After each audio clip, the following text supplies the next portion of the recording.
And I would love her to introduce herself. My name is Kristen Brooks Sandler. I am a choreographer, performer, director, creator, all things creative. And I am a bisexual woman, queer and bisexual. So we go way back to when I want to say it was my first, maybe my second reading of the dictionary ever. 2016, I don't know. Yeah. Somewhere around there. But I remember such great feedback. And I want to say this is the reading that someone was like, hey, I would really love to know more about word and like where it came from. And in my mind, I was like, oh my God, more work, like not just a definition and like use an example, like now I have to do more. But I love to just dive in conversations and basically take the language that's inside of the dictionary and kind of let it float outside the pages. You know what I mean? What do these words look like real time with real people, real experiences, right? And I brought you on because I have such a beautiful, unique story. I am bisexual. I kind of happened upon that journey through a myriad of different things. When I think like many people, when I look back on my history, I'm like, oh, I kissed my first girl about 6 months after I kissed my first boy when I was 13. How did we not figure this out until I was, 22 years of age? I think queer kind of encompasses all of it's kind of our catch-all for everything that's not heteronormative. I like including that because in all of our kind of gender specifics and things like that, it can get very specific, and I leave myself as a human being and with my sexuality kind of room to grow and morph and adapt and realize that I have more things in my definition than I originally expected. Absolutely. So that's why I live kind of as well under the label of queer, because there are just some things sometimes we don't experience until we experience them, and then it's like, oh, this is another aspect. I love what you said, like, you're giving yourself the opportunity to continue to evolve. I mean, there are more words now than there ever have been. It's very exciting. Yeah, exactly. And the Queen's English wants to document them all. It's pretty incredible. There's over 800 terms, almost 900. I know, isn't it crazy? It's a testimony to the power of language, and particularly the power of language that lives within the LGBTQIA plus community and the queer and the gay spectrum. And it's wonderful. I feel like it's really empowering. And I hope when people read it, they find labels and words and expressions that really hit home with them. So my question to you is, did you feel a need to come out? And if so, did you come out? And how was that experience? Like, I did come out in some ways. My process was kind of like quite long in terms of coming out to everybody, I guess, in my life and things. I was living on a cruise ship. I was working on a ship. And so and on that contract were 2 women who were bisexual, who openly identified as bisexual. Oh, what I'm feeling and what I'm attracted to and like where I sit is very similar to where these women who have openly expressed their sexuality as this sit. When I got off the ship and I was like, okay, this is how I identify. I feel confident in saying this. I started by kind of like floating it to a couple like friends, that I was like, and some people were very accepting, kind of just like moved, like, oh, great, moving on. Mm-hmm. I got weird pushback from some people I didn't expect of like, well, just because you've hooked up with someone doesn't mean that you're gay or bi. And I'm like, yes, because there are all sorts of spectrums, but I think that comment is more about you than it is about me. I'm telling you that I am bisexual. And, I'm not defining you, I'm defining myself, which is kind of a lot of my experiences with it. And then I had some close friends that were like, yeah, we know.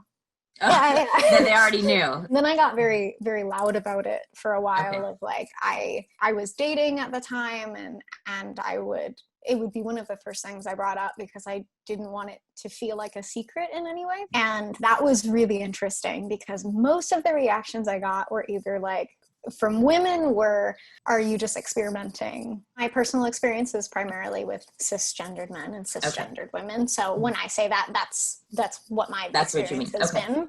Cisgendered men, most of the time, the immediate reaction was either like, are you going to cheat on me, or will we have a threesome? That threesome thing is That's a, it's that's always, not always, let me not put them out there like that, but a lot of times that's like the thing. It's like, it's not about you. right. Not about That that's kind of the weird thing, right? Like a lot of times bisexual men aren't quite as accepted in society, in my experience, as bisexual women are. But the only reason that we're accepted is because we're sexualized, because we are seen in porn. They're like, oh, like that's okay. And it's like, that's not who I am. That's not my purpose as a bisexual woman, is not to fulfill your fantasy. That's not the reason it should be okay. That's right. So that's a lot of like, Mm-hmm. that was very odd in the kind of dating pool, to kind Right. of be constantly experiencing those hurdles. But I wanted to talk a little bit more about, your experiences with cisgender women who are lesbian and their acceptance, because I just kind of want to see if it's the same as mine. Got it. Some people are very accepting. Some people are very open about that sort of thing. And primarily friend-wise, people are very open about it. Mm-hmm. In my experience, it's when you start getting into like getting romantically involved with somebody that that gets called into very specific question. Either, well, when are you just not comfortable calling yourself a lesbian? Or like, are you just trying things out and you're gonna like go back to being straight? And it's like, well, that's not really, everybody has a different journey, and all journeys are valid. When I think you're kind of like a roughly heteronormative presenting woman who waltzes kind of into this world without hardlining it, and saying, I am a lesbian, it gets looked at as like, it doesn't fit into a box and oddly non-committal. And so you kind of get looped in, or in my experience, I have gotten looped in with like, well, are you just going to be wishy-washy about whatever this kind of relationship is? If someone decides to be in a committed relationship with someone, that's what it is. Like, it's a committed relationship. And I just want to put that out there too, as a bisexual woman. Just because I decide to be in a committed relationship with this individual, and this individual expresses this gender, doesn't cancel out my sexual orientation. I've experienced a lot of people going like, I don't think that this really exists. And some people outright say it, and some people are just more micro about it, in the way that like maybe the sexuality is okay, but the lifestyle is a question mark. When I came out to my parents are very liberal, very loving, very accepting people. But my mom's first reaction was, but you still want to have kids, right?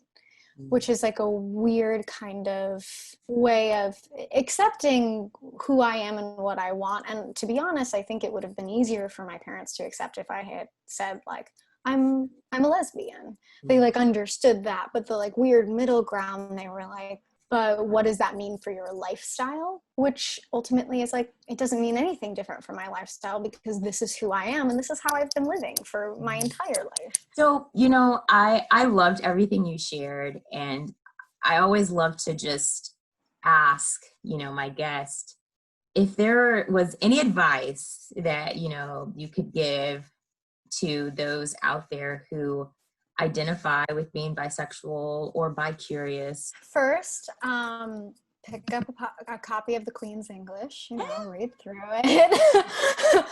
A comprehensive book like this is huge, because you can literally go through it and go like, okay, so what parts of these things do I identify with, instead of doing like a Google search and getting an endless kind of vast, confusing cacophony of ideas and feelings and thoughts and preferences. Be honest with yourself, be honest with your people about who you are and where you're at. Because I think in terms of sexuality, we're afraid that if we say it out loud, that it's going to be real, and also that it's going to lock us into something that we're not sure we're ready to be locked into. Yeah. And that's not the case. Mm-hmm.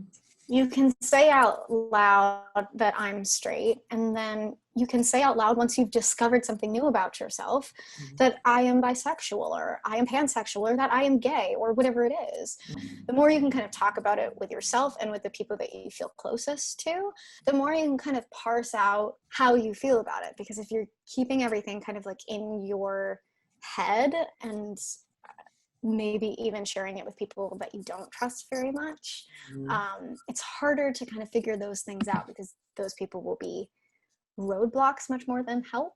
Decide who your network is and be very transparent about what you're going through, or what you're thinking about, or the things that you're feeling. Because sometimes when we talk to other people, right, we even surprise ourselves about what comes out of our mouths. So bisexual, adjective, being attracted to the same and other genders, often shortened to bi. Noun, a bisexual person. Related, bisexuality, noun. Also see pansexual. I am not confused. I am not experimenting. I am not half gay and half straight. I am bisexual. Usage note, bisexual attraction is often misunderstood as a sexual preference that is limited to the gender binary.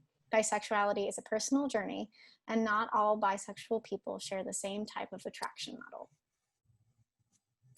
Yeah. How do you feel? Great! Do you feel, yeah. Do you feel that it represents you and you're and yeah, empowered?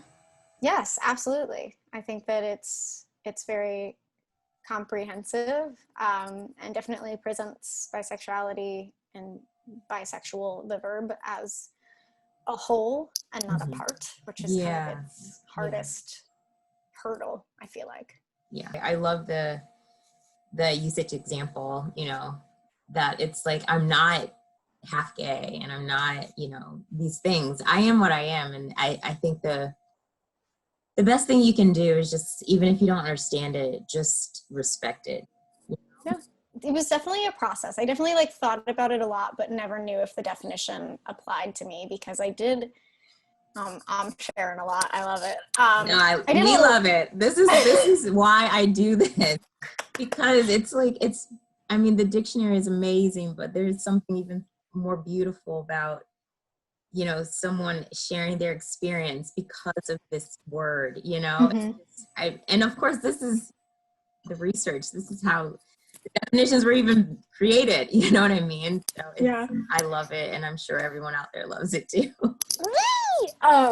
Yeah, I did a lot of drunk making out with women, and there was definitely and now that I look back on it, there was definitely a scale tip at some point where I was it wasn't oh, I was drinking and then I had lowered inhibitions and I felt like doing this. It was I was using drinking as the excuse to engage in these activities. It's pretty much along the lines of what you're describing, right? So it's when you're influenced or under the influence of alcohol, then it allows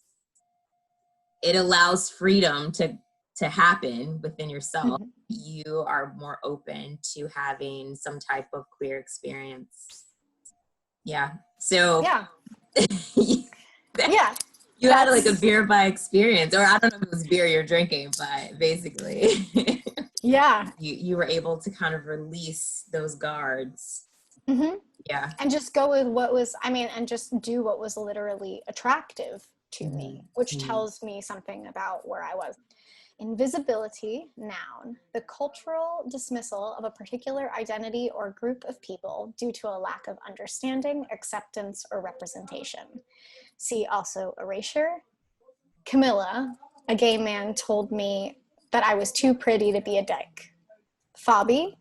I get dirty looks at lesbian bars all the time. They think I'm a straight girl infringing on their gay territory or something. Denzel. Well, everybody tells me I have to be gay or straight. I can't be bisexual. Why does being bisexual or straight passing make us invisible to the rest of the gay community? Want more info? Think ignoring people who don't fit neatly into boxes. How do you feel about it? I like that one very much.